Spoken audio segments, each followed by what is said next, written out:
ஆரம்பிப்பதற்கு முன்னதாக நாம் எல்லாரும் கண்களை மூடி ஜெபம் செய்து கொள்வோம்.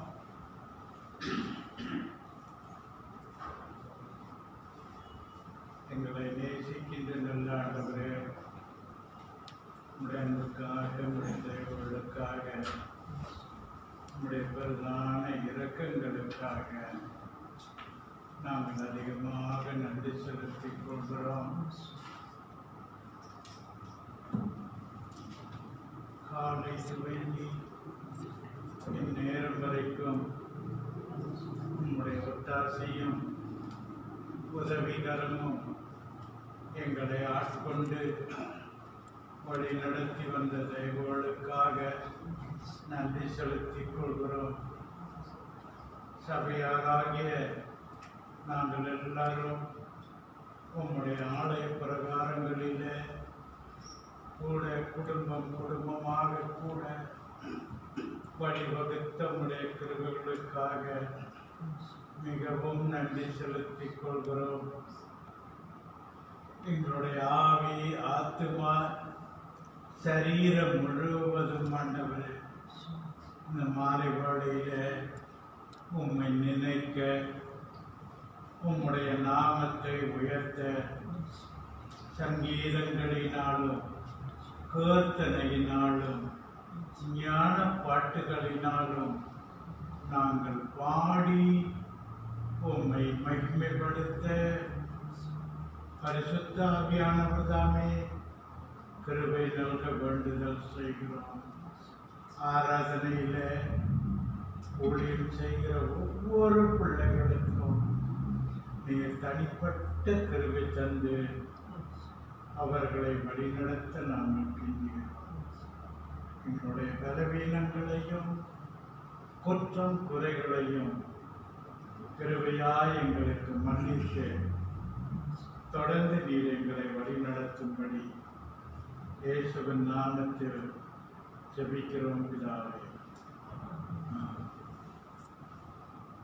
சங்கீதம் 62.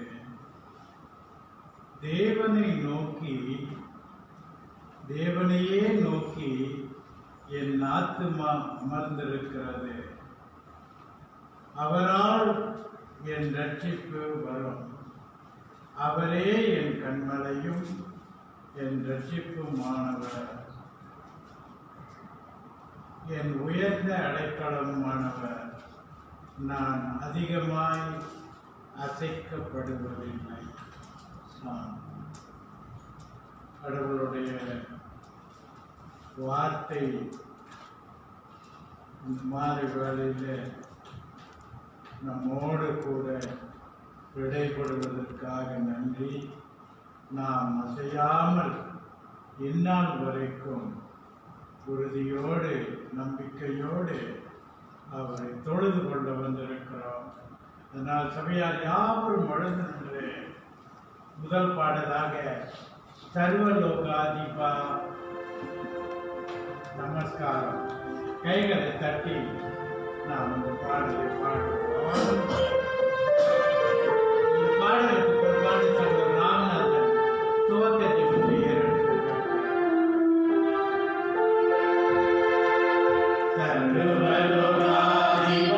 Namaskar.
இந்த துவக்க ஆராதனைக்காக ராமநாதனை ஜெபிக்குமாறு கேட்டுக்கொள்கிறேன். அன்பும் இருக்கும்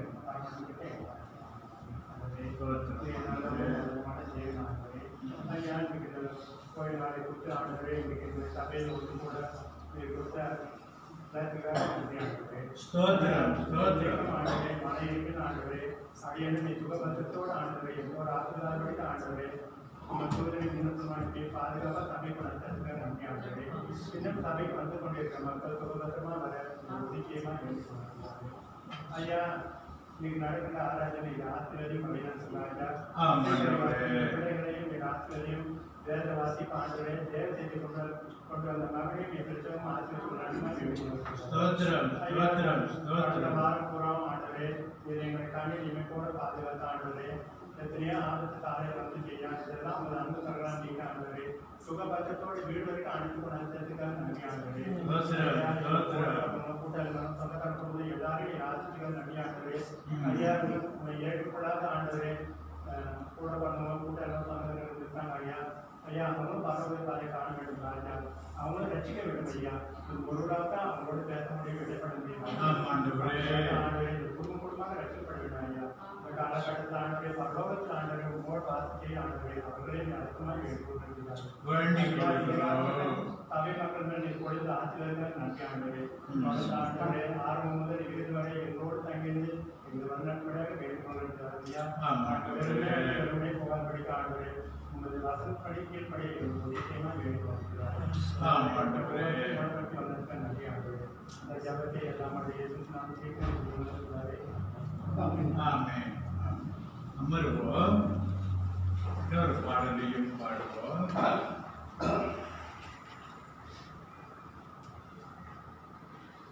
ஜெயம் கொடுக்கும் தேவனுக்கு கோடி கோடி நல்ல பாடல். கைகளை தட்டி நாம் பாடுவோம்.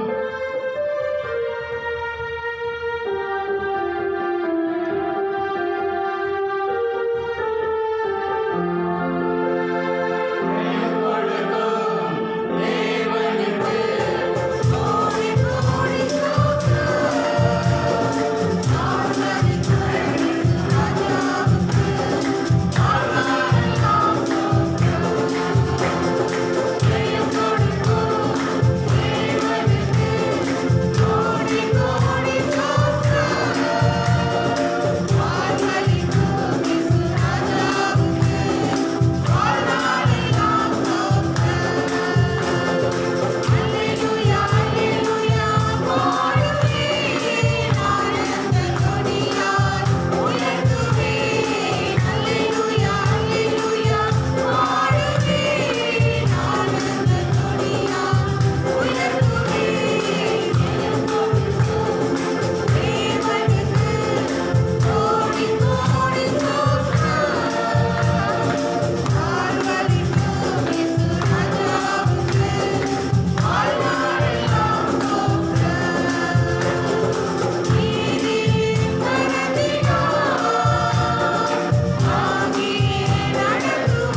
பாடல். ஜெயம் கொடுக்கும் தேவனுக்கு கோடி கோடி ஸ்தோத்திரம். வாழ்வழிக்கும் இயேசு ராஜாவுக்கு வாழ்நாளெல்லாம் ஸ்தோத்திரம். தேவன் தாமே கிருபையாய் பொழுதும் மாறி மாறி வாசிக்க தெரிந்து கொள்ளப்பட்ட வேத பகுதி. சபையார் யாவரும்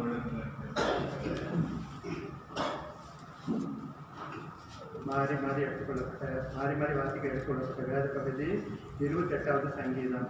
தாவீதின் சங்கீதம். வசனம் 1 தொடங்கி 9 வரை மாறி மாறி வாசிப்போம். 1வது வசனம்.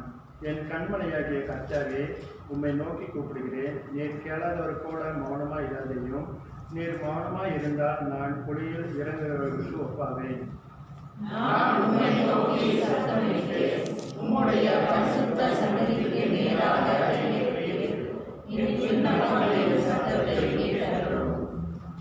அயலானுக்கு சமாதான வாழ்த்துதலை சொல்லியும் தங்கள் இருதயங்களில் பொல்லாப்பை வைத்திருக்கிற துன்மார்க்கரோடும் அக்கிரமக்காரரோடும் என்னை வாரிக்கொள்ளாதையும்.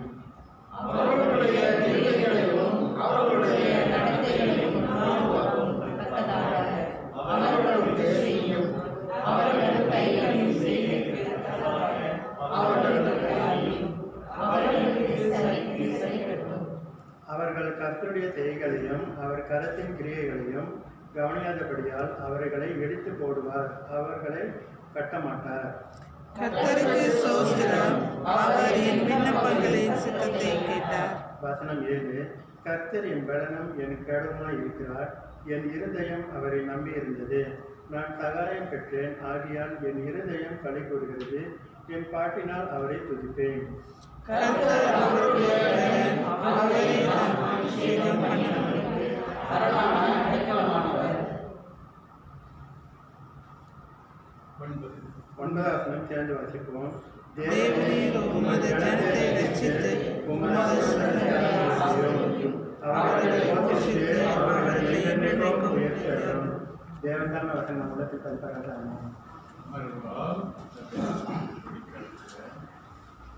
இரண்டாவது வசனம் மிகவும்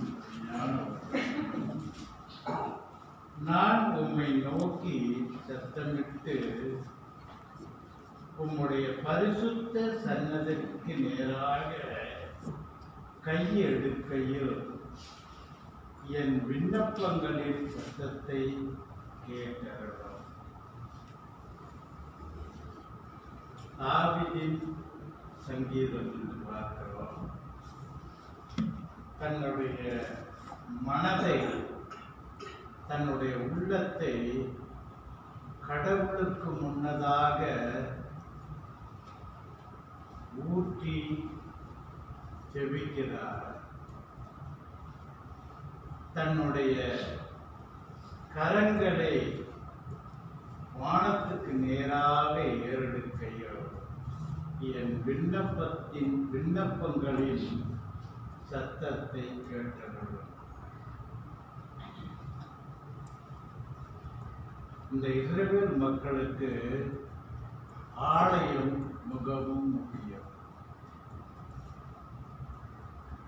அவர்கள் தொழுது கொள்ளுவதற்கும் அவர்களுடைய காரியங்களை கடவுளுடைய சந்நிதியில் விண்ணப்பிப்பதற்கும் ஆலயம் மிகவும் முக்கியம். தேவனுடைய ஜனங்கள் எப்பொழுதும்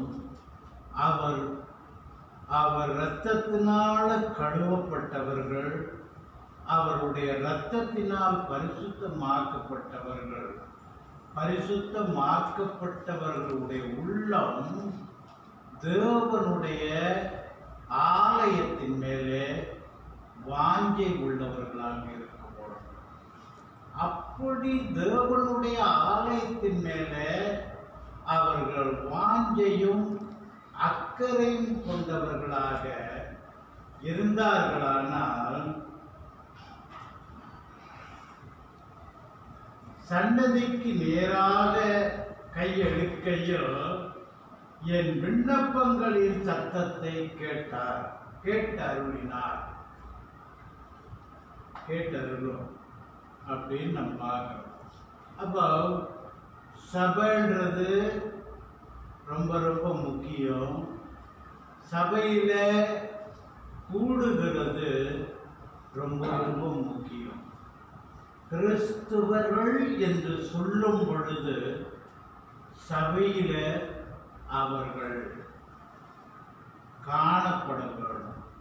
காணப்படும் பொழுது அவர்களுடைய விண்ணப்பங்கள் கடவுளுடைய சன்னிதானத்தில் ஏறெடுக்கப்படுகிறது. நான் இது அதைத்தான் செய்கிறேன்.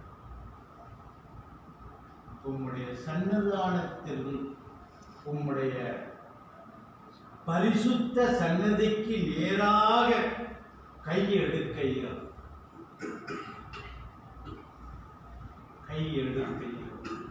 பரலோகத்தின் தேவனை நோக்கி கையெடுக்கையில் தேவன் அப்படிப்பட்ட ஜெபத்தை கேட்கின்றார். தாவீதுடைய ஜெபத்தையும் தேவன் கேட்கின்றவராயிருந்து தாவீதுக்கு பெரிய விடுதலை கொடுக்கிறார். கடவுளுடைய பிள்ளைகளாகிய நாமும் நம்முடைய வாழ்க்கையில நமக்கு பல விதமான போராட்டங்கள், சிரமங்கள் வரக்கூடும். இது பாவமான உலகத்துல, அநியாயம் நிறைந்த உலகத்துல, அக்கிரமம் நிறைந்த உலகத்துல மனிதர்களுடைய இருதயம் மகா திருக்குள்ளதும் கேடுள்ளதுமான இருதயமாய் இருக்கிறது. தாவீதுடைய இருதயத்தை அவர் பார்த்து தேவன் அவருக்கு இறங்குகிறார். கடவுளுடைய பிள்ளைகள் மேலே தேவனுடைய அனுக்கிரகம் இருந்து வருவதற்காக நாம் நன்றி செலுத்திக் கொள்வோம். அந்த நல்ல தேவனுக்கு நம்முடைய காணிக்கைகளையும் தசம்பாங்களை செலுத்துவோம்.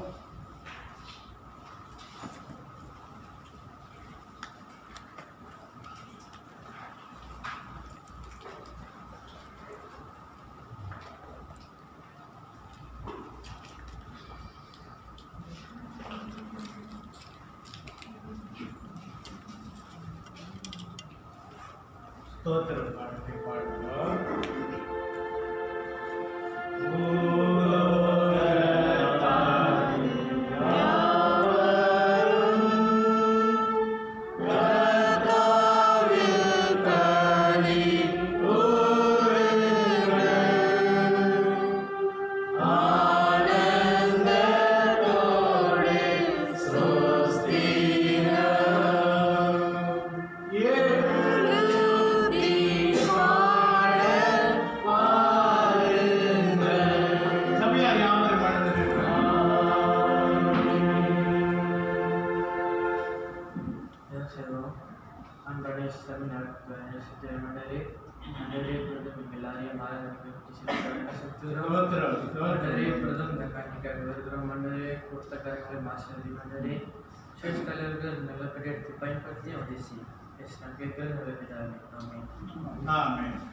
அமர்வோம். இன்னொரு பாடலையும் போதக ஜெபத்துக்கு கடந்து செல்வதற்கு முன்னதாக இன்னொரு பாடலையும் பாடுவோம். சிலுவையின் நிழலில் அனுதினம் அடியான் சாய்ந்தலை பாருகிறேன். தாவீது அந்த சிலுவையை நோக்கி பார்த்தார். நாமும் அந்த பாடல்கள் படி தேவ செய்திக்கு முன்னதாக சிலுவையை நோக்கி பார்ப்போம். இறுதி சரணம் வரும்பொழுது நாம் யாவரும் எழுந்து நிற்போம்.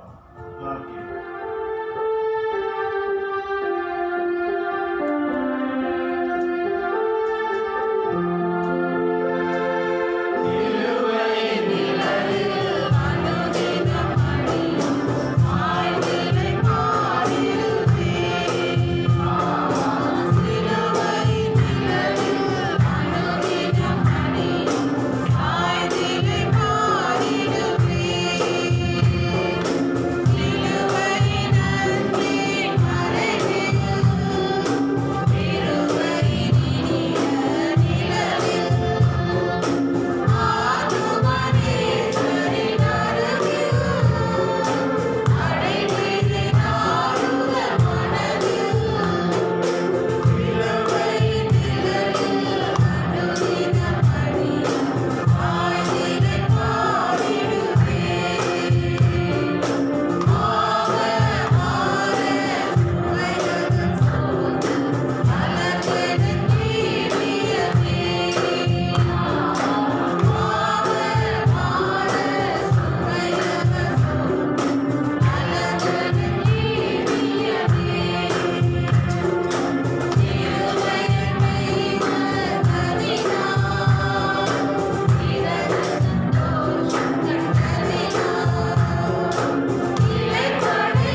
ஜெபம் செய்து கொள்வோம்.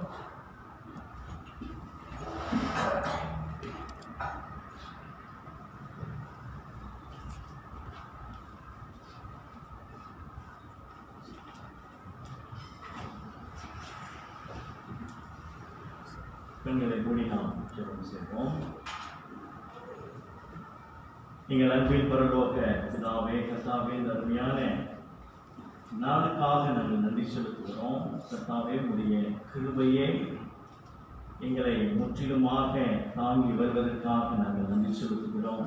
மகிமையும் மாட்சிமையும் கனமும் நிறைந்தவரே, எல்லா துதி கனம் மகிமைக்கும் பாத்திரராய் இருக்கிறவரே, உங்களை வாழ்த்துகிறோம், உங்களை போற்றுகிறோம், உங்களை துதிக்கிறோம்.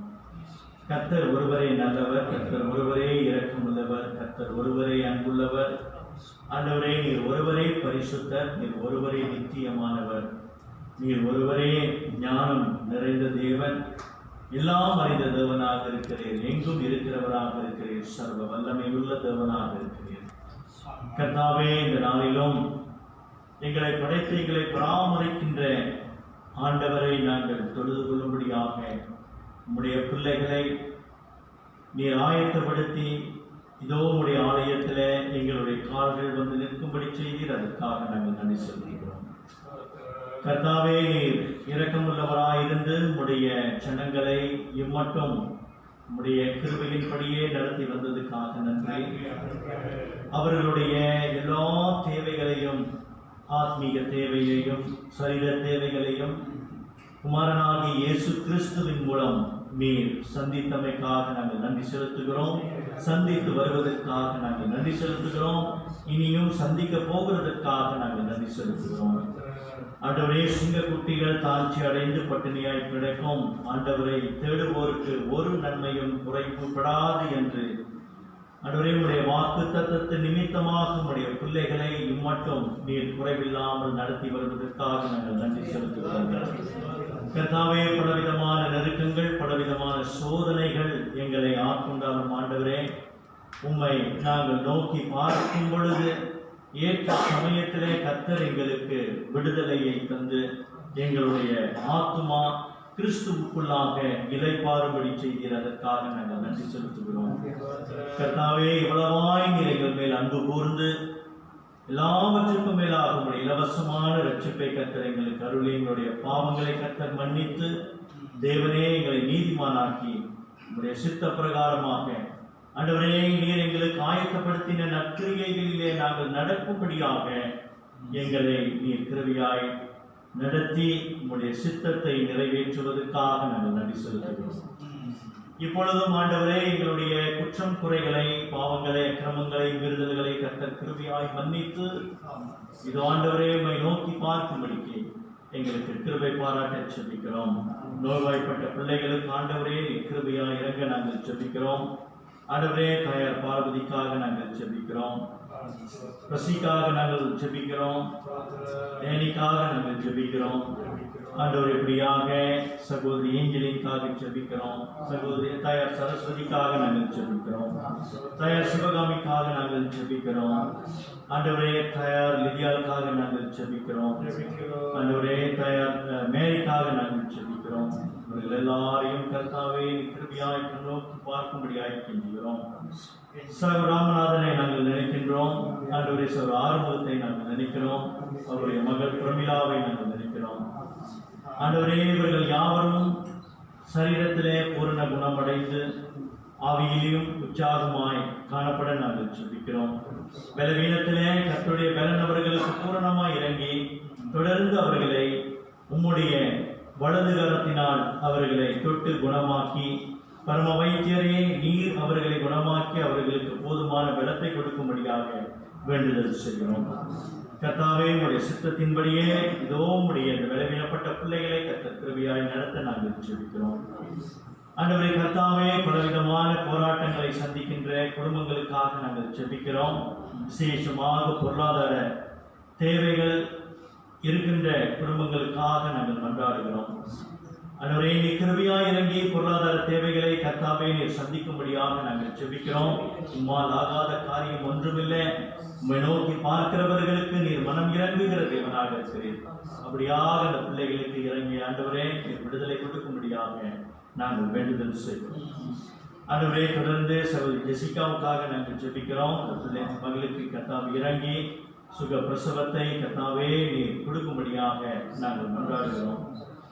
ஆண்டவரே சகோதரி ஜீவித்ராவுக்காக நாங்கள் ஜெபிக்கிறோம். இந்த மகளும் ஆண்டவரே உத்தமத்தோடு உம்மை பின்பற்றி வருவதற்காக நாங்கள் நன்றி செலுத்துகிறோம். தொடர்ந்து கர்த்தராகிய இயேசு கிறிஸ்துவை அறிகின்ற அறிவிலும் ஞானத்திலும் இந்த மகள் வளர்ந்து ஞானஸ்தானத்துக்கு ஆயத்தமாக தேவனே மகளுக்கு இறங்கும்படியாய் நாங்கள் கெஞ்சுகிறோம். கர்த்தாவே வேலை இல்லாதவருக்கு ஆண்டவரே நீர் வேலை கொடுக்கிறவராக இருக்கிறீர். கர்த்தாவே வேலை செய்கின்றவர்கள் தொடர்ந்து உத்தமத்தோடு செய்ய, பயபக்தியோடு செய்ய, முதலாளி கண்களில் அவர்களுக்கு தயவு கிடைக்க பண்ண நாங்கள் வேண்டுதல் செய்கிறோம். ஆண்டவரே படிக்கிற பிள்ளைகளுக்கு தேவனே நீர் இறங்கி அவர்களுக்கு தொடர்ந்து கர்த்தர் கல்வி ஞானத்தை தந்து படிக்கிற விஷயத்துல கர்த்தருக்கென்று அவர்கள் படித்து வாழ்க்கையில முன்னேற கர்த்தர் உதவி செய்கிறார்கள். எங்களுடைய மத்தியில் இருக்கின்றதான வாலிப பிள்ளைகளுக்காக நாங்கள் ஜெபிக்கிறோம். இந்த வாலிப பிள்ளைகளை கர்த்தாவே கிருபையாய் நடத்த, அவர்களுடைய தேவைகளை கர்த்தர் சந்தித்து தொடர்ந்து தங்களுடைய வாழ்க்கையை கர்த்தருக்கென்று பரிசுத்தமாய் நடத்த தேவனை கிருபை பாராட்ட நாங்கள் கெஞ்சுகிறோம். ஆண்டவரே கர்த்தாவே இப்படியாக இந்த வாரத்திலே பிறந்த நாளை நினைவு கூறுகின்ற ஒவ்வொரு பிள்ளைகளுக்காக நாங்கள் ஜெபிக்கிறோம்.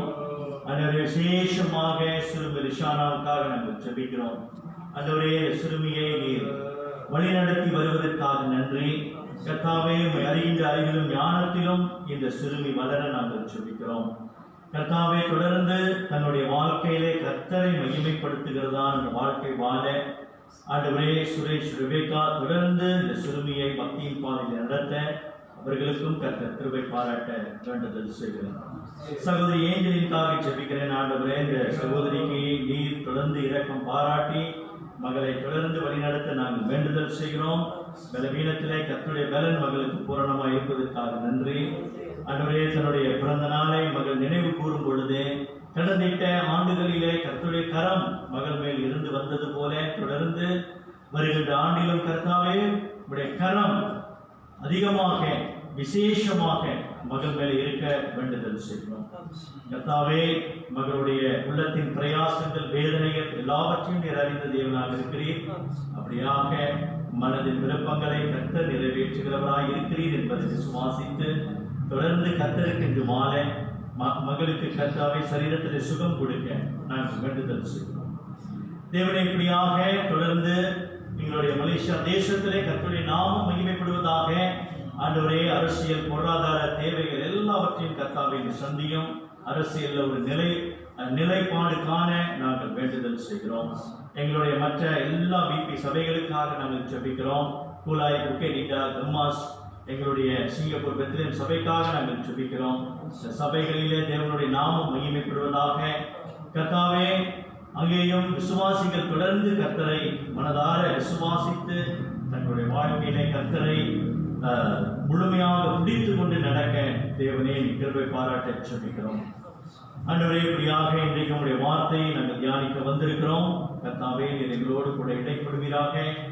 வார்த்தை கேட்டு அதன்படி நாங்கள் நடக்க எங்களுக்கு உதவி செய்யும். ஆண்டவரே எங்களுடைய சபை கட்டட காரியத்தை நம்முடைய கருத்தில் வைக்கிறோம். நீரே கர்த்தாவே காரியங்களை வாய்க்க பண்ண நாங்கள் ஜெபிக்கிறோம். ஆண்டவரே தொடர்ந்து சபையாருக்கு நீர் கிருபை பாராட்டி பண தேவைகளை சந்தித்து சபைக்கு கொடுக்கத்தக்கதாக அவர்களுடைய கைகளையும் நீர் திடப்படுத்துகிறார்கள். ஆண்டவரே கர்த்தாவே இன்னுமாக உங்களுடைய கரத்திலே எங்களை வைக்கிறோம். உங்களுடைய வார்த்தை கொண்டு கர்த்தர் எங்களோடு கூட பேசுகிறார்கள்.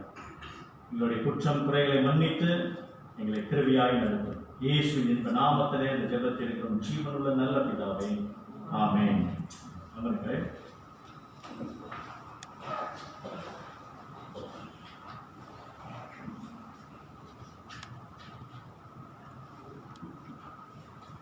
எபிரேயர் 10ஆம் அதிகாரம்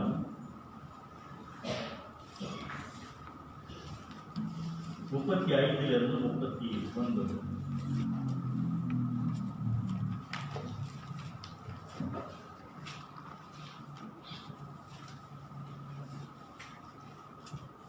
எபிரேயர் 10ஆம் அதிகாரம் வசனம் 35 தொடங்கி 39 வரை.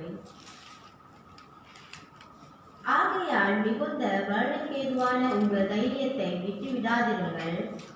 நீங்கள் தேவனுடைய சித்தத்தின்படி செய்து வாக்குத்தத்தம் பண்ணப்பட்டதை பெறும்படிக்கு பொறுமை உங்களுக்கு வேண்டியதாய் இருக்கிறது. வருகிறவர் இன்னும் கொஞ்சம் காலத்தில் வருவார், தாமதம் பண்ணார்.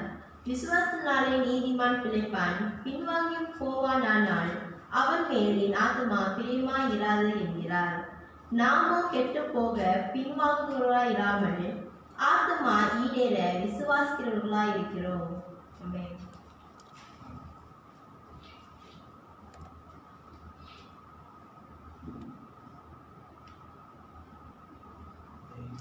அன்பின் தேவ பிள்ளைகளே, இந்த காலகட்டத்தில் நாம் நுணுக்கமாக கவனிப்போமானால் ஒரு விதமான உபத்திரவங்களை கிறிஸ்தவர்கள் கடந்து போகிறார்கள் என்று நாம் சொல்லலாம். இதை எந்த அளவுக்கு நீங்கள் கவனித்திருக்கிறீர்கள் என்பது எனக்கு தெரியல. ஒருவேளை நீங்கள் கவனித்திருப்பீர்கள். இந்த SOP இதெல்லாம் இருக்கின்ற மூலமாக நாம் ஒரு விதமான உபத்திரவத்தை நாம் கடந்து போகிறோம். தேசத்திலே மாத்திரமல்ல, உலகம் எங்கும் கிறிஸ்துவர்களுக்கு வருகின்றதான ஒரு இன்விசிபிள் பெர்செக்யூஷன் அப்படின்னு நம்ம பார்க்கிறோம். அதாவது கண்ணுக்கு தெரியாத ஒரு விதமான உபத்திரவத்தை நாம் கடந்து போகிறோம். கடந்த 2 வாரங்களாக என்னுடைய சிந்தனையில அதிகமாக தோன்றி எனக்கு அதிக கவலை கொடுக்கிற ஒரு காரியம் என்னவென்றால், இந்த சூழல் நீடித்து கொண்டு போகுமானால் இந்த நம்முடைய கிறிஸ்தவ சந்ததி என்ன ஆகிவிடும் என்று ஒரு கேள்விக்குறி. ஏனென்றால் இன்னைக்கு நாம் கவனித்தோமானால் பிள்ளைகளும் முதியோர்களும் இன்றைக்கு சபைக்கு வர முடியாமல் போய்விட்டது. நல்லா கவனிச்சு பாருங்க. இன்றைக்கு பிள்ளைகள் வீட்டில் இருக்கிறார்கள், ஆலயத்திற்கு வர முடியும்.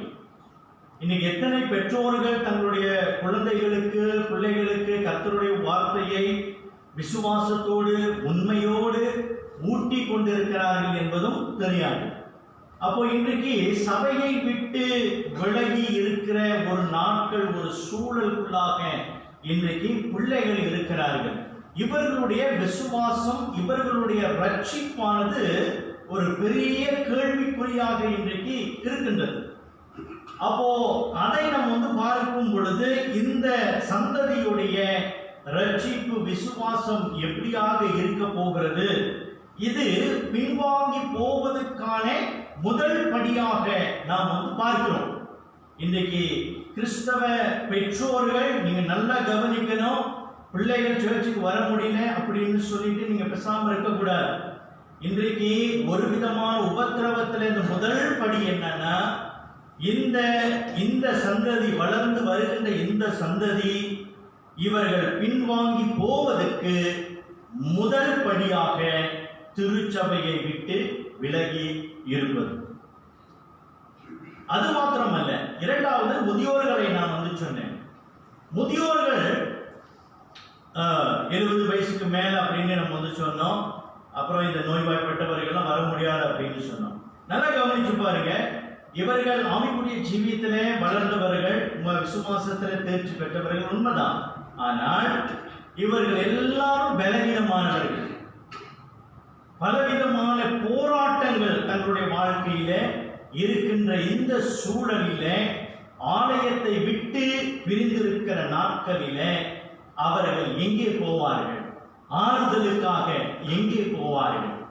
ஆறுதலுக்காக, தேற்றுதலுக்காக, கர்த்தருடைய வார்த்தைக்காக எங்கே போவார்கள்? அப்போ அவங்களுடைய வாழ்க்கையில இந்த பலவீனமான மத்தியில, சோர்வான மத்தியில அவர்கள் பின்வாங்குவதற்கு முதல் படியாக இது அமைந்திருக்கிறது. அப்போ என்ன பார்க்கிறோம் என்றால், இன்றைக்கு கண்ணுக்கு தெரியாத அல்லது கண் கூடாத உபத்திரவங்களை இன்றைக்கு கிறிஸ்தவர்கள் நாம் கடந்து போகிறோம் என்று நாம் பார்க்கிறோம்.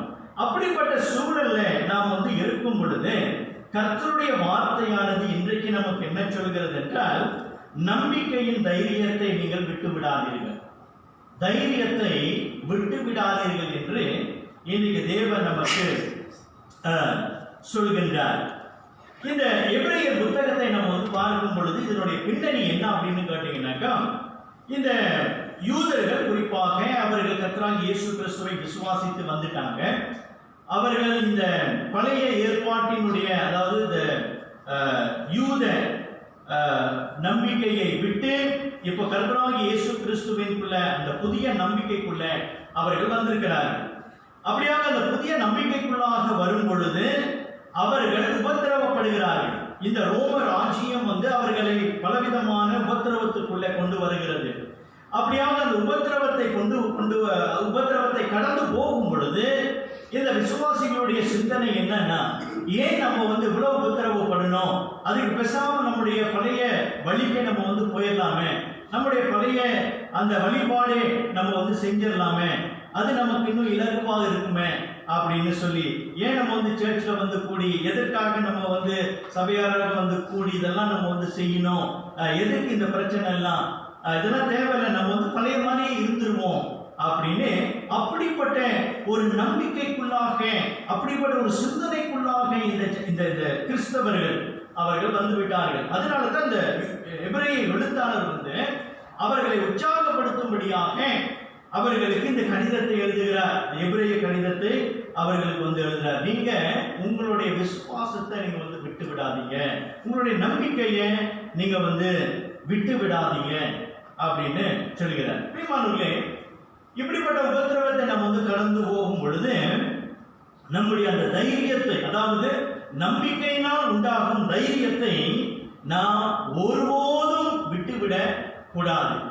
அது சின்ன உபத்திரவமாக இருந்தாலும் சரி, இல்ல கண்ணுக்கு தெரியாத உபத்திரவங்களாக இருந்தாலும் சரி, அல்லது பயங்கரமான உபத்திரவங்கள் நமக்கு வந்தாலும் சரி, நாம் நம்முடைய நம்பிக்கையின் தைரியத்தை ஒருபோதும் விட்டுவிடக்கூடாது என்று கர்த்தர் நமக்கு தைரியத்தை ஊட்டுகிறார், நம்பிக்கை கொடுக்கிறார் என்று நாம் வந்து பார்க்கிறோம். இந்த எபிரேயர் 10ஆம் அதிகாரத்தை நாம் வந்து பார்க்கும் பொழுது இந்த தைரியத்தை குறித்து ஆண்டவர் அதிகமாக பேசுகிறார். அப்படி நம்ம வந்து பார்க்கும் பொழுது இன்றைக்கு தைரியத்தை நம்ம வந்து விட்டு விடாமல் இருப்பதற்கு காரணம் உண்டு. 2 காரணங்களை இந்த வசனங்களிலிருந்து நம்ம வந்து பார்க்கிறோம். ஒன்று, கிறிஸ்துவில் உள்ள தைரியம் என்ன செய்கிறது என்றால், அது மிகுந்த பலனை நமக்கு வந்து தருகிறது. we have a great reward அப்படின்னு பார்க்கிறோம். நமக்கு மிகுந்த பலன் இருக்கிறது என்பதை நம்ம விசுவாசிக்கின்றபடினால கிறிஸ்துவில் உள்ள அந்த தைரியத்தை நாம் வந்து விட்டு விடக்கூடாது. இரண்டாவதாக, கிறிஸ்துவில் உள்ள தைரியமானது பின்வாங்குதலை தவிர்க்கிறது. உபத்திரம் வரும் பொழுது நாம் பின்வாங்கி போகக்கூடும். அப்படி அந்த பின்வாங்குதலை நம்ம வந்து தவிர்ப்பதற்கு கர்த்தராகிய இயேசு கிறிஸ்துவின் மேலுள்ள அந்த நம்பிக்கையின் தைரியம் நமக்கு நிச்சயமாக அது உதவியாக இருக்கிறது என்பதை இந்த வசனத்தினூடாக நாம் வந்து பார்க்கிறோம். முதலாவதாக, கிறிஸ்துவில் உள்ள தைரியம் மிகுந்த பலனை தருகிறது என்று நாம் வந்து பார்க்கிறோம். இதே எபிரேயர் 4ஆம் அதிகாரத்திலே 16ஆம் வசனத்திலே நாம் வந்து வாசிக்கும் பொழுது அங்கே சொல்லப்படுகிறது என்னென்றால், நம்பிக்கையினால் உண்டாகும் தைரியம் அப்படின்னு சொல்லுகிறது. 4 முறை தைரியத்தை குறித்து பேசுகிறது இந்த எபிரேய புத்தகத்திலே. 1வது 4ஆம் அதிகாரம் 16ஆம் வசனத்திலே நீங்கள் 3:6 நீங்கள் வந்து பார்த்தீங்கன்னா நம்பிக்கையினால் உண்டாகும் தைரியம். அப்புறம் 4:16 பார்த்தீங்கன்னாக்கா அதே எபிரேயர் 4:16 தைரியம் என்ற வார்த்தை, கான்ஃபிடன்ஸ் என்ற வார்த்தை பார்க்கிறோம். அப்புறம் 10:19 நீங்க வந்து பார்த்தீங்கன்னாக்கா அங்கேயும் வந்து தைரியம் என்ற வார்த்தை பார்க்கிறோம், கான்ஃபிடன்ஸ். அப்புறம் இந்த 10ஆம் அதிகாரம் 35 நம்ம வந்து பார்க்கும்போது இங்கேயும் அந்த தைரியம் என்று சொல்கிறது. அப்ப தைரியம்னா என்ன?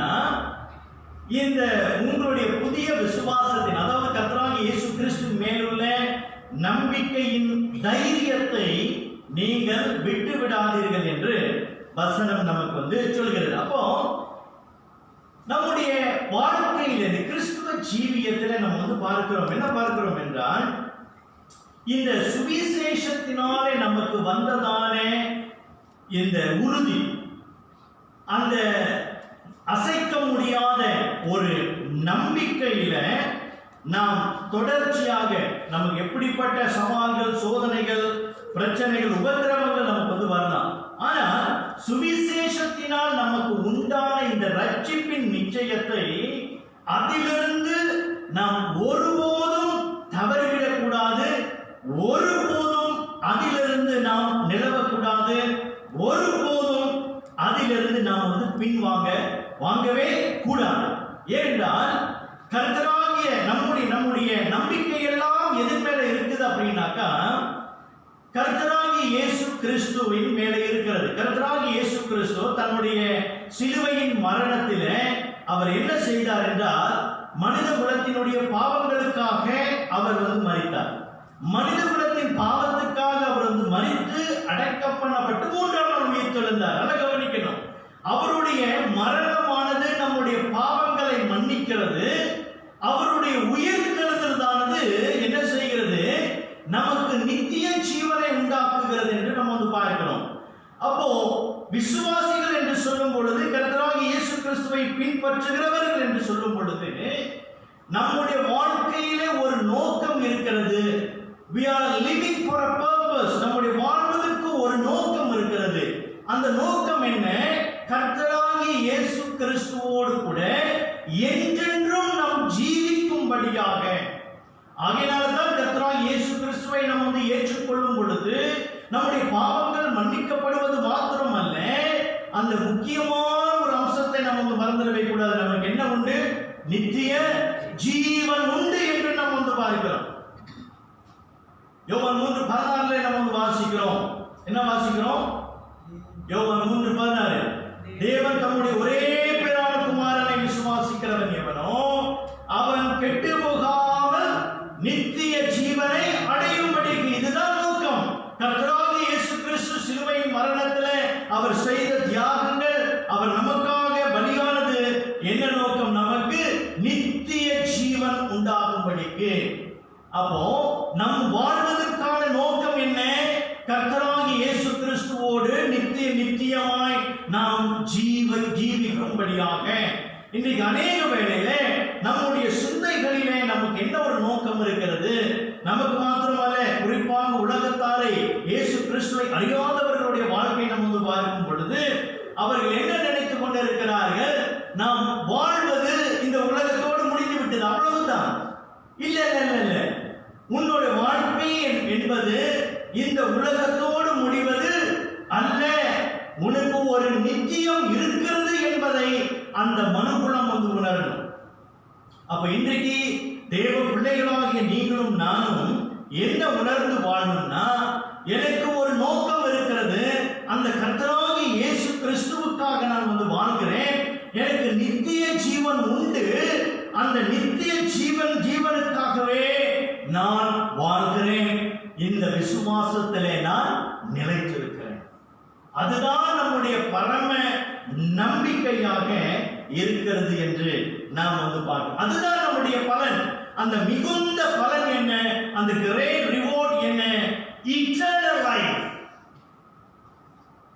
நமக்கு நித்திய ஜீவன் உண்டு என்கிறதானே அந்த பலனுக்காகவே இன்றைக்கு நாம் வாழ வேண்டும் என்று இந்த வார்த்தை, பரிசுத்த வார்த்தை நம்மை உற்சாகப்படுத்துகிறதை நாம் பார்க்கிறோம். அது மாத்திரமல்ல, நீங்க கவனிச்சீங்கன்னாக்கா அந்த மிகுந்த பலன் அப்படின்னு சொல்லுகின்ற அந்த வார்த்தையும் அந்த 35ஆம் வசனத்தில், ஆகையால் மிகுந்த பலன் அப்படின்னு பார்க்கிறோம். மிகுந்த பலனுக்கு ஏதுவான உங்கள் தைரியத்தை விட்டு விடாதீர்கள் அப்படின்னு போட்டுட்டு அந்த 36ஆம் வசனத்துல நீங்க பாருங்க, நீங்க தேவனுடைய சித்தத்தின்படி செய்து வாக்குத்தத்தம் பண்ணப்பட்டதை பெறும்படிக்கு. என்ன வாக்குத்தத்தம்? நமக்கு தேவ பிள்ளைகளுக்கு கர்த்தர் கொடுக்கிற வாக்குத்தத்தம் என்ன? பிரதானமான வாக்குத்தத்தம் என்ன? நித்திய ஜீவன். இந்த நித்திய ஜீவன் நமக்கு உண்டு என்கிறதுனால நாம் கர்த்தராகிய இயேசு கிறிஸ்துவை தொடர்ச்சியாக அந்த விசுவாசத்திலே உறுதியாக இருந்து நம்முடைய நம்பிக்கையின் தைரியத்தை நாம் ஒருபோதும் விட்டுவிடவே கூடாது. வாசிங்கள் எபிரேயர் 9:15.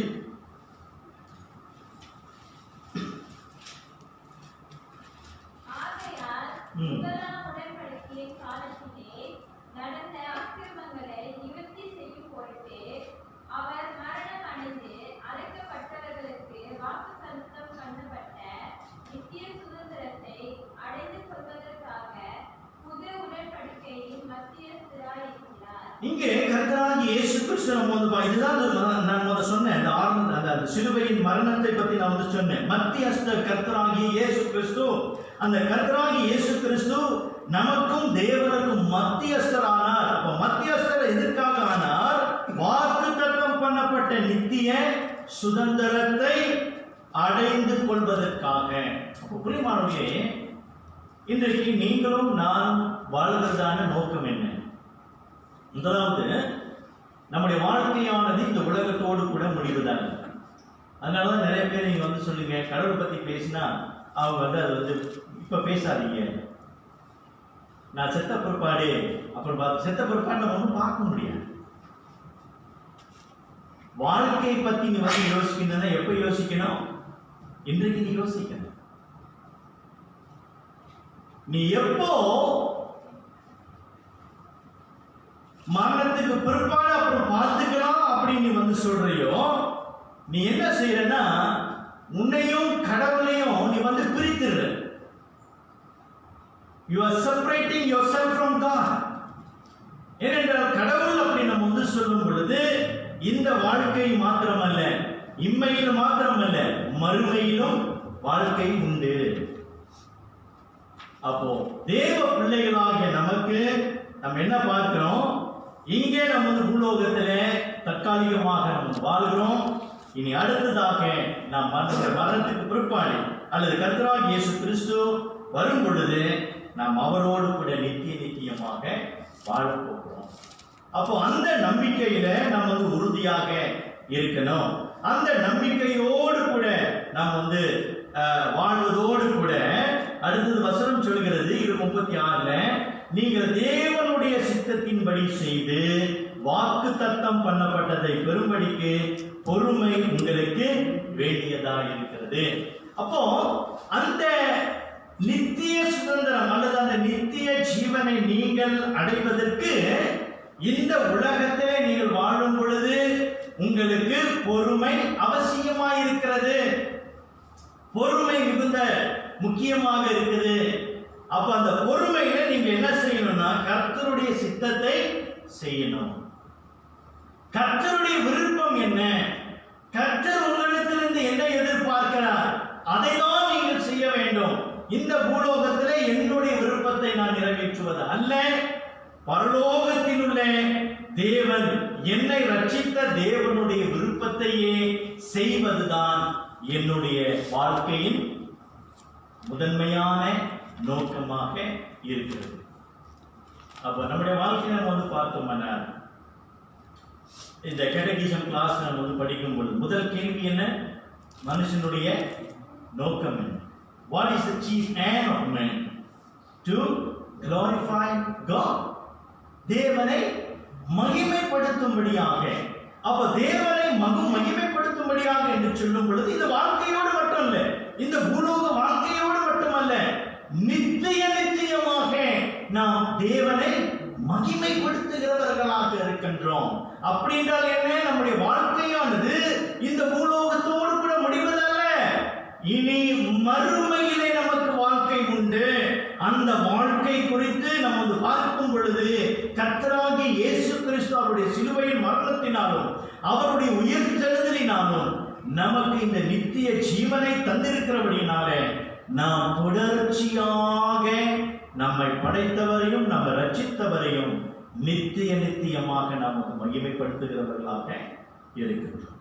அப்போ பிரியமானவர்களே, இந்த பூலோகத்திலே கர்த்தருடைய சித்தத்தை நாம் வந்து செய்து முடியும். கர்த்தருடைய சித்தம் என்று சொல்லும் பொழுது அதுக்கு சிறப்பான ஒரு உதாரணம் வேறு ஒன்றும் இல்லை, கர்த்தராகிய இயேசு கிறிஸ்துவினுடைய வாழ்க்கை. வாசியுங்கள் சங்கீதம் 40 வசனம் 7, 8.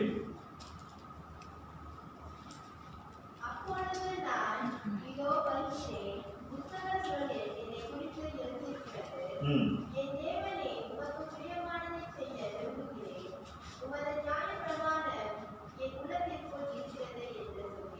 அங்க வந்து என்ன பார்க்கணும், இதோ வருகிறேன் புஸ்தக சுருள் என்னை குறித்து எழுதியிருக்க என் தேவனே உமக்கு பிரியமானதை செய்ய விரும்புகிறேன். இங்க வந்து கர்த்தராகிய இயேசு கிறிஸ்து அவர் பேசுகிறதான வார்த்தையை இதற்கு முன்னதாகவே சங்கீதக்காரன் தாவீது தீர்க்க தரிசனமாக எழுதிவிட்டான். அங்க என்ன பார்க்கிறோம், கர்த்தராகிய இயேசு கிறிஸ்து அவர் கெத்செமனே தோட்டத்துல நம்ம வந்து பார்க்கிறோம், என்ன சொல்கிறார், பிதாவே ஆகினும் என்னுடைய சித்தம் அல்ல உம்முடைய சித்தம் நிறைவேறட்டும் என்று கெத்செமனே தோட்டத்திலே கர்த்தராகிய இயேசு கிறிஸ்து ஜெபிக்கிறதை நாம் வந்து பார்க்கிறோம். அதற்கு முன்னதாக தீர்க்க தரிசனம் சங்கீதக்காரன் சொல்கிறான், என் தேவனே உமக்கு பிரியமானதை செய்ய விரும்புகிறேன், உமது நியாயப்பிரமாணம் என் உள்ளத்தில் இருக்கிறது என்று சொன்னேன். அப்போ பிரியமானவர்களை கவனிச்சு பாருங்க, இந்த நித்திய ஜீவனை அடைவதற்கு இந்த பூலோகத்திலே நமக்கு பாடுகள் இருக்கிறது, நமக்கு உபத்திரவங்கள் இருக்கு. அந்த உபத்திரவங்களின் மத்தியில தேவ பிள்ளைகள் என்ன செய்ய வேண்டுமா, அவர்கள் தேவனுடைய சித்தத்தை செய்கிறவர்களாய் இருக்கு. இந்த எபிரேய கடிதத்தை எழுதின இந்த எழுத்தாளர், அவருடைய ஆடியன்ஸ், அவருடைய அந்த கடிதம் போய் சேருகிறவர்களுக்கு அவர்களுடைய நிலையை வந்து பார்க்கும் பொழுது இவர்கள் பின்வாங்கி போகிற அந்த நிலையில அவர்கள் வந்து இருக்கிறார்கள். அப்படி அந்த நிலையில அவர்கள் வந்து இருக்கும் பொழுது இந்த எழுத்தாளர் வந்து சொல்றாரு, நீங்க உங்களுடைய தைரியத்தை விட்டு விடாதீங்க, நீங்க வந்து பின்னால நோக்கி பார்க்காதீங்க, நீங்க முன்னுக்கு பாருங்க, கர்த்தராகிய இயேசு கிறிஸ்துவ பாருங்க, அவருடைய வாக்குத்தத்த அந்த நித்திய ஜீவனை நீங்கள் வந்து பாருங்க அப்படின்னு சொல்லி, இந்த பூலோக வாழ்க்கையில நீங்க செய்ய வேண்டியது கர்த்தருடைய சித்தத்தை நீங்கள் செய்து முடியுங்க. கர்த்தருடைய சித்தத்தை நீங்கள் வந்து செய்து முடிப்பதே சிறந்த காரியம். ஏனென்றால் கர்த்தராகிய இயேசு கிறிஸ்து நம்ம வந்து வாசிக்கிறோம் பிலிப்பியர் 2ஆம் அதிகாரத்துல, அவர் சிலுவையின் மரண பரியந்தம் தம்மை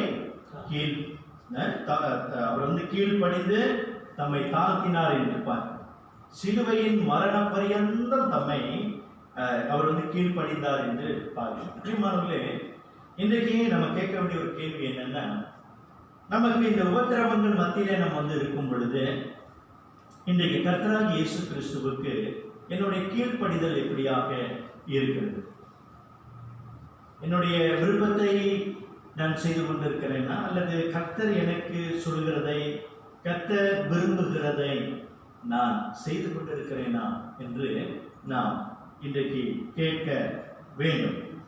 எப்படிப்பட்ட உபத்திரவங்கள் நாம் கடந்து சென்றாலும், எப்படிப்பட்ட பாடுகள் நம்ம வந்து கடந்து சென்றாலும், எப்படிப்பட்ட நெருக்கங்கள் நம்முடைய வாழ்க்கையில வந்தாலும், பொருளாதார நெருக்கங்கள், உறவுகளில போராட்டங்கள், நமக்கு எதிரிகள் நிறைந்து போனாலும், எப்படிப்பட்ட சூழல்ல நம்ம வந்து இருந்தாலும் நம்மளுடைய விசுவாசத்தை, நம்முடைய நம்பிக்கையை ஒருபோதும் நம்ம வந்து விட்டுவிடவே கூடாது. ஏனென்றால் நம்ம வந்து மறந்துடக்கூடாது, ஒரே ஒரு வாக்குத்தத்தம் என்ன, நமக்கு நித்திய ஜீவன்.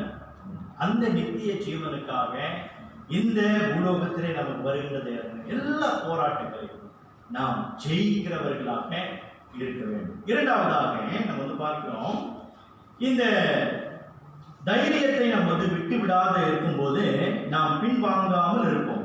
37 39 கவனிங்க. வருகிறவர் இன்னும் கொஞ்சம் காலத்தில் வருவார், தாமதம் பண்ணார். விசுவாசத்தினாலே நீதிமான் பிழைப்பான், பின்வாங்கி போவானால் அவன் மேல் என் ஆத்துமா பிரியமாய் இருக்கிறார் என்கிறார். நாமும் கெட்டு போக பின்வாங்குகிறவர்களாய் இராமல் ஆத்துமா ஈடேற விசுவாசிக்கிறவர்களாய் இருக்கிறோம். பிரியமானவர்களே, இந்த பின்வாங்கி போவதை தவிர்க்க இந்த எபிரேய எழுத்தாளர் நமக்கு 3 ஆலோசனை கொடுக்கிறார். முதலாவது என்னவென்றால், கிறிஸ்துவின் வருகையை நாம் எதிர்நோக்கி பார்க்கணும். அதான் வருகிறவர் இன்னும் கொஞ்சம் காலத்தில் வருவார், தாமதம் பண்ணார் அப்படின்னு சொல்லுகிறது. கர்த்தராகிய இயேசு கிறிஸ்து வருவேன் சொன்னார். அவர் வருவேன் சொன்னார். யோவான் 14ஆம் அதிகாரத்தில் நம்ம வாசிக்கிறோம், கர்த்தராகிய இயேசு கிறிஸ்து என்ன சொல்கிறார், இதோ நான் மறுபடியும் வந்து உங்களை என்னிடத்திற்கு நான் அழைத்து செல்கிறேன் அப்படின்னு சொல்றார். கர்த்தராகிய இயேசு கிறிஸ்து அவர் நமக்காக வரப்போகிறார், நம்மை அழைத்து செல்ல போகிறார். ஆனால் நமக்கு பிரச்சனை இப்ப என்னன்னா, எப்போ காலங்கள். அதனாலதான் 1 பேதுருவை நம்ம வந்து வாசிக்கிறோம், சிலர் தாமதிக்கிறார் என்று சிலர் வந்து சொல்கிறார். அவர் தாமதிப்பதில்லை. அவர் வாக்கு மாறாதவராக இருக்கிறார்.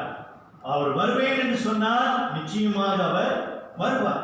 அப்போ கிறிஸ்துவின் வருகையை நாம் எதிர்பார்த்து கொண்டிருக்கிறவர்களாக நாம் இருக்கும் பொழுது நம்முடைய விசுவாசத்தை நாம் விட்டுவிடாதவர்களாக இருப்போம். நம்முடைய நம்பிக்கை, அந்த நம்பிக்கையின் தைரியத்தை நாம் விட்டு விடாமல் இருப்போம். ஏனென்றால் நமக்கு நித்திய ஜீவனை கொடுக்கிறேன் என்று சொன்னவர் கர்த்தராகிய இயேசு கிறிஸ்து. அவர் நிச்சயமாக வருவார். அப்ப நித்திய ஜீவன் உனக்கு உண்டு என்று நீ விசுவாசிக்கும் பொழுது அந்த நித்திய ஜீவனை தருகிற கர்த்தராகிய இயேசு கிறிஸ்து வருவார். அவர் என்னை கொண்டு செல்வார் என்று அந்த விசுவாசம் நிச்சயமாக, அந்த நம்பிக்கை நிச்சயமாக நமக்கு இருக்க வேண்டியதாய் இருக்கிறது. பிரியமானவர்களே, கொஞ்ச காலம்னா எவ்வளவு காலம் அது நமக்கு தெரியாது. கர்த்தராகிய இயேசு கிறிஸ்து தம்முடைய வருகை குறித்து சொல்லும் பொழுது அவர் என்ன சொல்கிறார்? என்னுடைய வருகையானது எப்படி இருக்குமா? திருடனை போல இருக்கும். திருடன் வருகிறது. திருடன் வீட்டுக்கு வரத சொல்லிட்டு வருவானா? அப்படி சொல்லிட்டு வந்தானா நீங்க என்ன செய்வீங்க? நீங்க தூங்க மாட்டீங்க இல்ல? அப்போ திருடனை போல வருகை இருக்கும்னாக்கா ஆண்டவராகிய இயேசு கிறிஸ்து என்ன சொல்கிறார்? நாம் எப்பொழுதும் விழித்திருந்து ஜெபித்து அவருடைய வருகைக்கு ஆயத்தம் உள்ளவர்களாய் இருக்கணும் அப்படின்னு அந்த கருத்தை ஆண்டவராகிய இயேசு கிறிஸ்து அங்கே கொண்டு வருகிறதை நாம் பார்க்கிறோம். வாசிங்க 2 கொரிந்தியர் 4:17.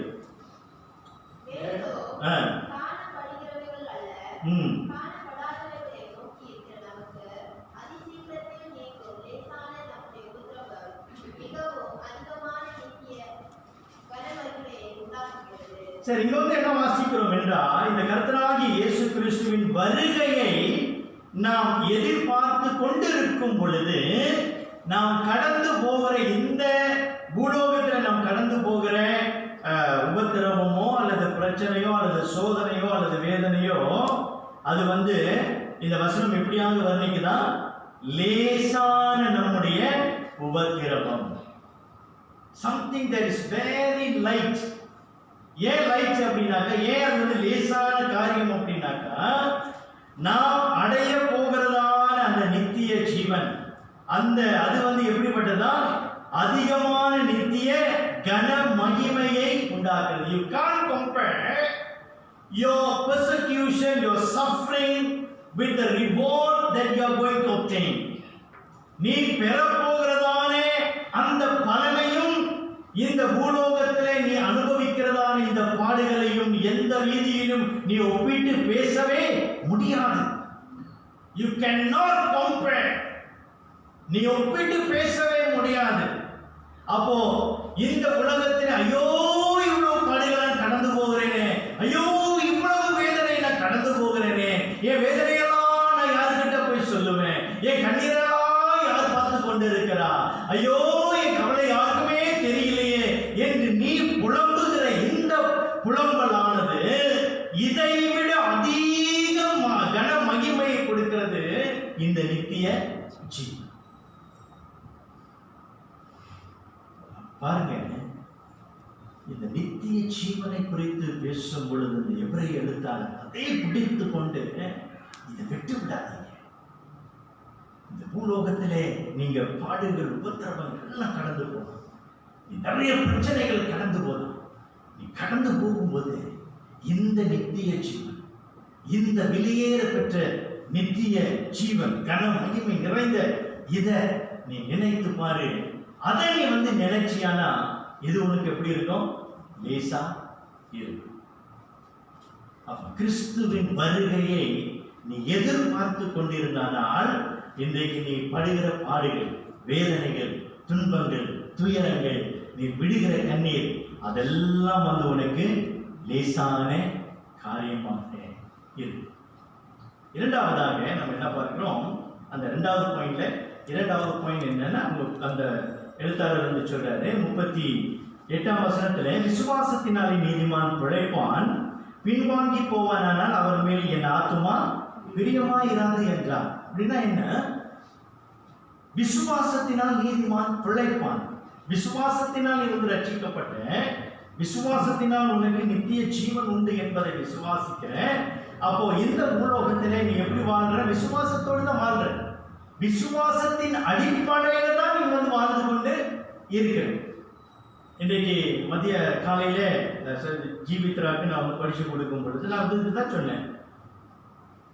பாருமா, நம்ம வந்து நான் படிச்சு கொடுக்குற காரியம் உங்களுக்கு வந்து எல்லாமே புரியாது. அதே மாதிரி எனக்கு எல்லாமே புரியாது. ஆனா தேவ பிள்ளைகளாகி நம்ம வந்து விசுவாசத்தின் அடிப்படையில தான் நம்ம வந்து வாழ்ந்து கொண்டிருக்கோம். எல்லாமே விசுவாசம் தான். அப்ப அந்த விசுவாசத்திலே நமக்கு பலவிதமான கேள்விகள் நமக்கு வந்து இருக்கலாம். ஆனாலும் கர்த்தராகிய இயேசு கிறிஸ்து அந்த 2 கொரிந்தியர் 4:17 நம்ம வந்து வாசிக்கிறோம். காணப்படுகிறவைகள் அல்ல, காணப்படாதவைகளை நோக்கி இருக்கிற நமக்கு அப்படின்னு சொல்லுகிறது. something that we have not seen. நம்ம வந்து இன்னும் பார்க்கல, பரலோகத்தை பார்க்கல, கர்த்தராகிய இயேசு கிறிஸ்துவை நம்ம வந்து பார்க்கல. அந்த நித்திய ஜீவன் எப்படி இருக்கு நமக்கு வந்து தெரியாது. பரலோகம் எப்படி இருக்கும் என்பது நமக்கு வந்து தெரியாது. அங்கே நம்ம வந்து எப்படியாக கர்த்தரை தொழுது கொள்ள போகிறோம் என்பது நமக்கு வந்து தெரியாது. ஆனாலும் என்ன செய்யணும்? இந்த பூலோகத்திலே நம்ம வாழும் பொழுது நம்முடைய பரிசுத்த வார்த்தையின் மூலமாக நமக்கு சொல்லப்பட்ட அனைத்து காரியங்களையும் எந்த அடிப்படையில நம்ம வந்து நம்பி ஜீவித்துக் கொண்டிருக்கிறோம்? விசுவாசம். அப்ப நம்முடைய வாழ்க்கையானது விசுவாசத்தின் அடிப்படையிலே தான் நாம் வந்து வாழ்ந்து கொண்டு இருக்கிறோம். அப்படியானால் நீ விசுவாசத்தின் அடிப்படையிலே நீ வாழ்ந்து கொண்டிருந்தாயானால் உனக்கு வருகிற இந்த உபத்திரவத்தில எனக்கு ஜெயம் உண்டு, கர்த்தராகிய இயேசு கிறிஸ்து வரும் பொழுது எனக்கு நித்திய ஜீவன் அளிப்பார், அவர் என்னை எடுத்துக்கொள்வார், நான் அவரோடு கூட நித்தியமாய் இருப்பேன் என்ற அந்த விசுவாசம் தொடர்ச்சியாக உனக்கு காணப்படும். அதனாலதான் எபிரேயர் 11:6 இப்படியாக சொல்கிறது. எப்படியாக வாழணும் அப்படின்னாக்கா எபிரேயர் 11:6 வாசிக்காத. விசுவாசம் இல்லாமல் தேவனுக்கு பிரியமாய் இருப்பது கூடாத காரியம். நல்லா கவனிக்கணும். தேவ பிள்ளைகள் விசுவாசம் இல்லாமல் தேவனுக்கு பிரியமாய் இருப்பது கூடாத காரியம் என்று சொல்லுகிறது. அப்ப அந்த கூடாத காரியம் என்ன அப்படின்னு நம்ம வந்து வாசிக்கும் பொழுது இங்க வசனம் 38 என்ன சொல்லுகிறது? விசுவாசத்தினாலே நீதிமான் பிழைப்பான், பின்வாங்கி போவானால் அவன் மேல் என் ஆத்துமா பிரியமாயிராது என்றார். அப்போ நீ விசுவாசியா இருந்து நீ விசுவாசம் இல்லாமல் வாழ்ந்து கொண்டிருந்தாயனால் தேவன் என்ன சொல்றாரு? அவன் மேல் என் ஆத்துமா பிரியமாய் இராது. அப்போ அந்த வசனத்தையும் இந்த எபிரேயர் 11:6 நம்ம வந்து அந்த வசனத்தையும் ஒப்பிட்டு பார்க்கும் பொழுது எப்படி மேட்ச் ஆகுது பாத்தீங்களா? ஆண்டவர் என்ன சொல்றாரு? விசுவாசம் இல்லாமல் தேவனுக்கு பிரியமாய் இருப்பது கூடாத காரியம். கூடாத காரியம். இட் இஸ் இம்பாசிபிள் அப்படின்னு சொல்லுகிறது. அப்போ கர்த்தராகிய இயேசு கிறிஸ்துவை விசுவாசிக்கிறவன் அவன் விசுவாசத்தோடு கூட தான் அவன் வாழ்கிறான். நம்முடைய வாழ்க்கையானது விசுவாசத்தின் அடிப்படையில் இருக்கிறது. ஏனென்றால் அந்த வசனம் சொல்கிறது பாருங்க, எபிரேயர் 11:6. ஏனென்றால் ஆசிமா தேவனிடத்தில் சேருகிறவன், தேவனிடத்திலே வருகிறவன்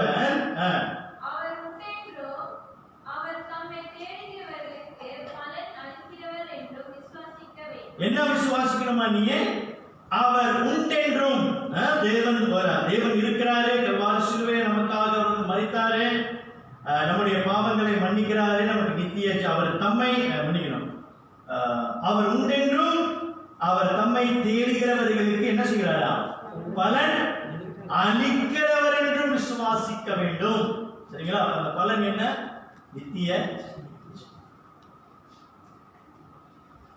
நித்திய ஜீவன் கர்த்தராகிய இயேசு கிறிஸ்து உனக்கு அளிக்கிறார் என்பதை விசுவாசத்தோடு கூட இந்த பூலோகத்திலே நீ வாழ்ந்த.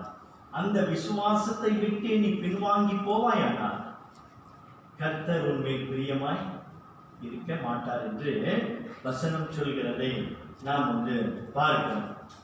பிரியமானவர்களே, மூன்றாவதாக இறுதியாக நாம் பார்க்கிறோம், இந்த பின்வாங்கி போவதை தவிர்ப்பதற்கு விசுவாசத்தின் அந்த நம்பிக்கையின் தைரியத்தை நம்ம விட்டுவிடக்கூடாது. விட்டுவிடக்கூடாது என்று சொல்லும் பொழுது 39 கவனிங்க, நாமும் கெட்டு போக பின்வாங்குகிறவர்களாயிராமல் ஆத்துமா ஈடேற விசுவாசிக்கிறவர்களாய் இருக்கின்றோம். ஆத்துமா ஈடேற விசுவாசிக்கிறவர்களாய் இருக்கிறோம். ஆத்துமா ஈடேறன்னா என்ன? Believing in the preservation of the soul. அதாவது பாருங்க, கர்த்தராகிய இயேசு கிறிஸ்து நம்மை ரட்சித்து நம்முடைய ஆத்துமாவை தமக்குள்ளாக அவர் நடத்தி கொண்டு போகிறார். கர்த்தராகிய இயேசு கிறிஸ்து அவர் தம்முடைய சீடர்களை பார்த்து யோவான் 17ஆம் அதிகாரத்தில் கூட நம்ம வாசிக்கிறோம். அவருடைய பிரதான ஜெபத்தில் அவர் சொல்றாரு, பிதாவை நோக்கி அவர் ஜெபிக்கும் பொழுது என்ன ஜெபிக்கிறாரு? நீர் எனக்கு கொடுத்தவைகளை ஒன்றும் நான் இழக்கவில்லை அப்படின்னு சொல்றாரு. I have not lost anything, whatever you have given me. அப்படின்னா அந்த சீடர்களை யாரெல்லாம் கர்த்தராகிய இயேசு கிறிஸ்துவை அவர்கள் ஏற்றுக்கொண்டார்களோ அவர்களை அவர்களுடைய ஆத்துமா கடைசி வரைக்கும் ஆண்டவர் நடத்தி கொண்டு வந்தார் என்று நாம் பார்க்கிறோம். அப்போ கர்த்தராகிய இயேசு கிறிஸ்துவை விசுவாசிக்கிற நமக்கு ஒரு நம்பிக்கை என்னன்னா, நம்மை ரட்சித்த ஆண்டவர், நம்மளுடைய பாவங்களை மன்னித்த ஆண்டவர், நமக்கு நித்திய ஜீவனை தருகிறார் என்று வாக்கு தத்தம் பண்ணினவர் என்ன செய்கிறார்? எப்படிப்பட்ட உபத்திரவங்களிலே நம்முடைய சரீரம் நெளிந்து போகலாம், நம்முடைய சரீரம் சோர்ந்து போகலாம், நாம் சரீரம் துண்டிக்கப்படலாம், அந்த மத்திடம் அப்படின்னு சொல்லப்படுகிற கிறிஸ்துவுக்காக மரிப்பது, அப்படிப்பட்ட மரணத்தை கூட நம்ம ஏறெடுக்கலாம். ஆனாலும் சரீரத்துக்கு தான் அந்த விளைவு. ஆனால் நம்முடைய ஆத்மாவை கர்த்தர் என்ன செய்கிறார்? அதை நம்முடைய கரத்திலே பாதுகாத்து கொண்டு வருகிறார் என்று நாம் பார்க்கிறோம். He preserved our souls until the end. கடைசி மட்டும் நம்முடைய ஆத்மாவை அவர் பாதுகாத்து வருகிறார் அப்படின்னு நம்ம பார்க்கிறோம். பாதுகாத்து வரார் என்று சொல்லும் பொழுது முழுமையான ரட்சிப்புக்கு நம்மை தொடர்ச்சியாக ஆண்டவர் நடத்தி கொண்டு வருகிறார். பிரியமானவர்களே, வாசிங்க மார்க் 8:35. தன் ஜீவனை ரட்சிக்க விரும்புகிறவன் அதை இழந்து போவான்,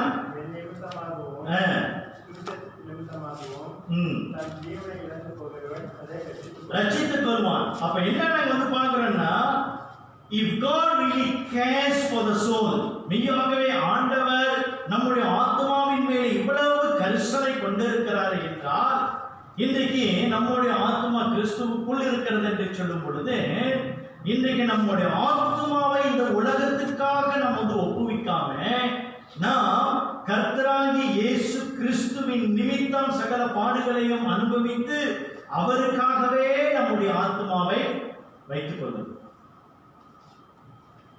உலகத்துக்காக தன் ஜீவனை ரட்சிக்க விரும்புகிறவன் அதை இழந்து போவான். என் நிமித்தமாகவும் சுவிசேஷத்தின் நிமித்தமாகவும் தன் ஜீவனை இழந்து போகிறவன் அதை ரட்சித்துக் கொள்வான். அப்ப இன்றைக்கு தேவ பிள்ளைகளே, நம்முடைய ஆத்மா கிறிஸ்துவின் நிமித்தமாகவும் சுவிசேஷத்தின் நிமித்தமாகவும் நம்மை பாதுகாத்துக் கொள்ள வேண்டியவர்களாக நம்ம இருக்கிறோம். அப்ப இரண்டாவது கேள்வி என்னன்னா பார்க்கிறோம், இன்றைக்கு நம்முடைய ஆத்மாவை எதற்காக நாம் செலவழித்துக் கொண்டிருக்கிறோம்? உலகத்திற்கா அல்லது இயேசு கிறிஸ்துவின் நிமித்தமாகவும் சுவிசேஷத்தின் நிமித்தமாகவும் நான் செலவழித்துக் கொண்டிருக்கிறேனா என்று நாம் கவனிக்கணும். இன்னொரு வசனத்தை வாசிங்க, 1 தீமோத்தேயு 6:19. நித்திய ஜீவனை பற்றிக் கொள்ளும்படி வருங்காலத்திற்காக தங்களுக்கு நல்ல ஆதாரத்தை பொக்கிஷமாக வைக்கவோ அவர்களுக்கு கட்டளையிடு. பவுல் இங்கே தீமோத்தேயுவுக்கு என்ன சொல்றாரு அப்படின்னாக்கா, நித்திய ஜீவனை பற்றிக் கொள்ளும்படி வருங்காலத்திற்காக தங்களுக்கு நல்ல ஆதாரத்தை பொக்கிஷமாக, நல்லா கவனிக்கணும்.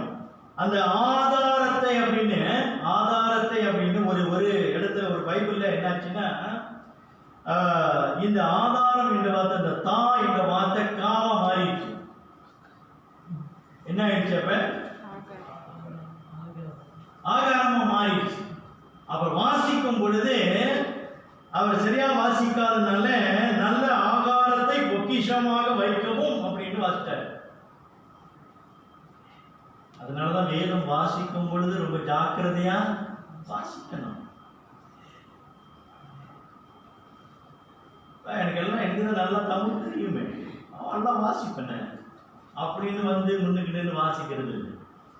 ஒரு எழுத்து தவறுச்சுன்னா எழுத்து இது அர்த்தம் மாறிடும். சரியா? அப்ப பார்க்கிறோம், நல்ல ஆதாரத்தை பொக்கிஷமாக வைக்கவும். இந்த ஆதாரம் என்றால் என்ன? ஃபவுண்டேஷன், அஸ்திவாரம். அப்ப இந்த உலகத்திலே உன்னுடைய ஆத்மாவுக்காக, அதாவது கிறிஸ்துவின் நிமித்தம் கிறிஸ்துவை ரட்சித்தார், அந்த மீட்புக்குள்ளாக வந்த நீ கிறிஸ்து இயேசுவின் மேலுள்ள அந்த அஸ்திவாரத்தின் மேலே நீ கட்டப்பட்டவனாக இருக்கணும். உனக்கென்று கிறிஸ்துவின் அஸ்திவாரத்தை நீ சேர்த்து கொண்டு இருக்கிறவனாக இருக்கணும். கொலோசியர் 2:6 நம்ம வாசிக்கிறோம். 2:6 நினைக்கிறேன். கொலோசியர் 2:6 வாசிக்கிறது.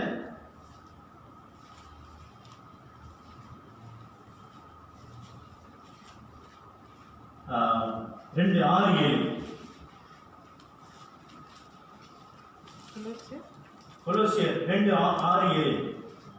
ஆகையால் நீங்கள் கர்த்தராகிய கிறிஸ்து இயேசுவை ஏற்றுக்கொண்டபடியே அவருக்குள் வேர் கொண்டவர்களாகவும் அவர் மேல் கட்டப்பட்டவர்களாகவும் அவருக்குள் நடந்து கொண்டு நீங்கள் போதிக்கப்பட்டபடியே விசுவாசத்தில் உறுதிப்பட்டு ஸ்தோத்திரத்தோடு அதிலே வருகிறீர்களாக. பிரியமானவர்களே, இதுதான் அந்த ஆதாரம். This is the foundation.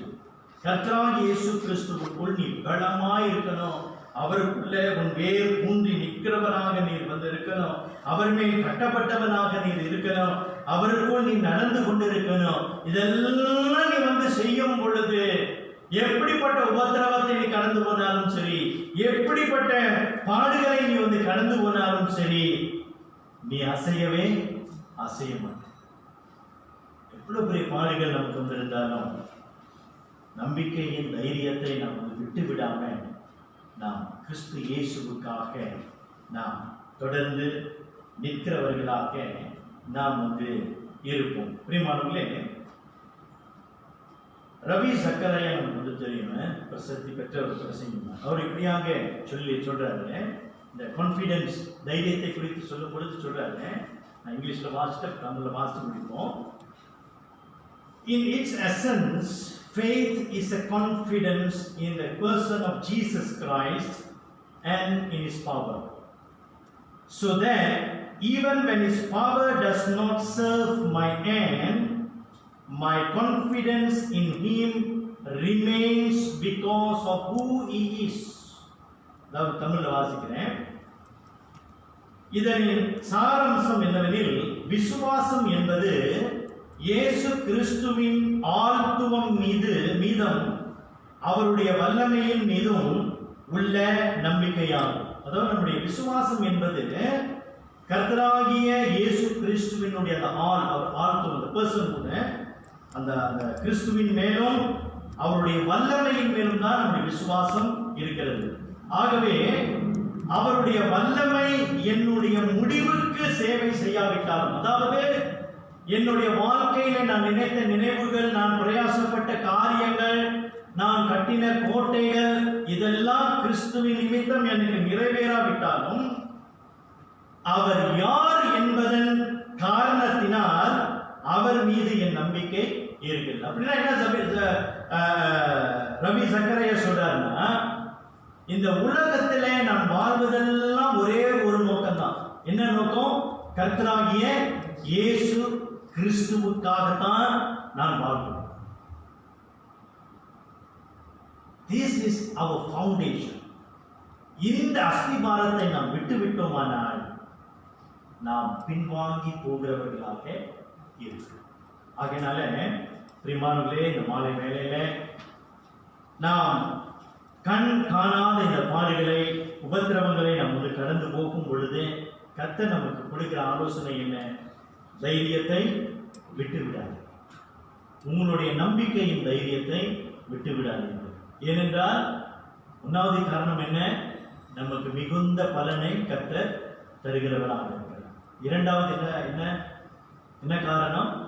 பின்வாங்கி போவதற்கு நமக்கு நம்பிக்கையின் தைரியம் மிக மிக, பின்வாங்கி போகாமல் இருப்பதற்கு நம்முடைய நம்பிக்கையின் தைரியம் மிக மிக அவசியமாக இருக்கிறது.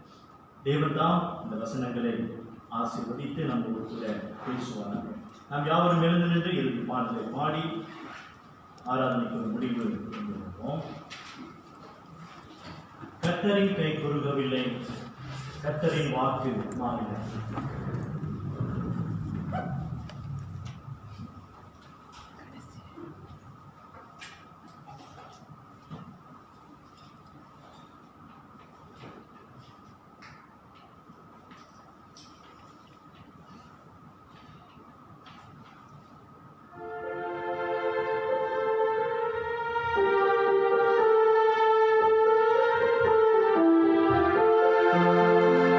கர்த்தரின் கை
எங்கள் அன்பின் பரலோக பிதாவே, இதோ உங்களுடைய வார்த்தைக்காக நாங்கள் நன்றி செலுத்துகிறோம். ஆண்டவரே, பலவிதமான உபத்திரவங்கள், பாடுகள், சோதனைகள், வேதனைகள் நாங்கள் கடந்து போனாலும், பலவிதமான குடும்ப பிரச்சனைகளை நாங்கள் கடந்து போனாலும், யார் என்னை கைவிட்டாலும் தேவன் என்னை கைவிடாத இப்படிப்பட்ட ஒரு காலகட்டத்திலும் ஆண்டவரே, எங்களுடைய நம்பிக்கையின் தைரியத்தை நாங்கள் விட்டு விடாதபடிக்கு ஆண்டவரை இன்றைக்கும் எங்களை உற்சாகப்படுத்தினமைக்காக நாங்கள் நன்றி சொல்கிறோம். அப்படியாக கர்த்தாவே, தொடர்ந்து எங்களுடைய தைரியத்தில, விசுவாசத்தின் நம்பிக்கையின் தைரியத்தில நாங்கள் ஜீவனம் பண்ண இதோ எங்களுக்கு கிருபையாக இறங்க நாங்கள் சொல்லிக்கிறோம். கர்த்தாவே, எங்களுக்கு நித்திய ஜீவன் உண்டு என்ற அந்த மிகுந்த பலனை நாங்கள் நோக்கி பார்க்க எங்களுக்கு கிருபை தாரும். ஆண்டவரே, உடைய பிள்ளைகளுக்கு நீ இறங்கி அவர்களை வழிநடத்துவீராக. கர்த்தராகிய இயேசு கிறிஸ்து இன்ப நாமத்திலே இந்த ஜெபத்தை இருக்கிற ஜீவனுள்ள நல்ல பிதாவே, ஆமென். ஆசீர்வாதத்தை கற்றுக்கொள்வோம். கர்த்தராகிய இயேசு கிறிஸ்துவின் கிருபையும், தேவனுடைய அன்பும், பரிசுத்த ஆவியானவருடைய அன்புடைய ஐக்கியமும் உங்கள் அனைவரோடு கூட இன்றும் இனி என்றும் இருப்பதாக. ஆமென். அமருங்கள். அறிவிக்க வேண்டிய காரியங்கள். வருகின்ற வியாழக்கிழமை நமக்கு வேத தியானம் இருக்கிறது. இரவு 8 மணிக்கு சர்ச்சில் நமக்கு வேத தியானம் இருக்கிறது. மறுபடிய சபையார் கலந்து கொள்ளுங்க. சரி, நீங்க வாரத்தில் நீங்க பார்த்தீங்கன்னாக்கா நம்முடைய கட்டட காரியங்கள் இதுவரைக்கும் ஏறத்தாழ 90,000 90,000 ஃபான் எட்டிருச்சு. 90,000 எட்டிருச்சு. கர்த்தருக்கு நம்ம நன்றி செலுத்துகிறோம். தொடர்ந்து விழுத்தலாம் சபையாக நம்ம கொடுக்க வேண்டிய பணம் நிறைய இருக்குது. அதனால தேவன் தான் தொடர்ந்து உங்களுக்கு கிருபை பாராட்டி பண தேவைகளை கர்த்தர் சந்திக்கும்படியாக வேண்டுதல் செய்வோம். நாமும் கொடுக்கிற விஷயத்தில் உற்சாகத்தோடு நாம் கொடுக்க பிரயாசப்படுவோம். இறுதியாக, சரி, நீங்க ஆராதனை முடிஞ்சிட்டு நீங்க போறீங்க, உண்மைதான். ஆராதனை முடிஞ்சிட்டு ஐக்கியம்லாம் இல்லை நம்மளுக்கு இருந்துச்சுன்னா நம்ம ஒருத்தர் பேசிட்டு போகணும். ஆனா உங்க போதகரை மறந்துடாதீங்க, சரிங்களா? போதகரை பார்த்து ஒரு ஸ்தோத்திரம் சொல்லிட்டாவது போங்க, சரிங்களா? வந்தோமா அப்படியே எல்லாம் முடிஞ்சோன்னா அப்படியே போயிடாதீங்க, சரிங்களா? கேட்கல, சரிங்களா? சில பேர் ராஜெல்லாம் நீங்க பாத்தீங்கன்னா கை காட்டி தான் போவாரு, ஆசிரியர் கை காட்டி தான் போவாரு. நீங்க அதனால கை கட்டிட்டு போங்க அப்படின்னு சொல்றேன். சரி, தேவன் உங்களை ஆசீர்வதிப்பாராக. ஆராதனை நமக்கு முடிந்தது. சரி,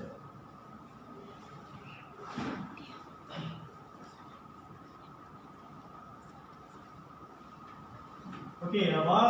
வார இதழ் இருக்குது. வார இதழ் நீங்க பெற்றுக்கொள்ளுங்க. ஓகே, இன்னொரு காரியம் வார இதழ் சொல்லுங்க.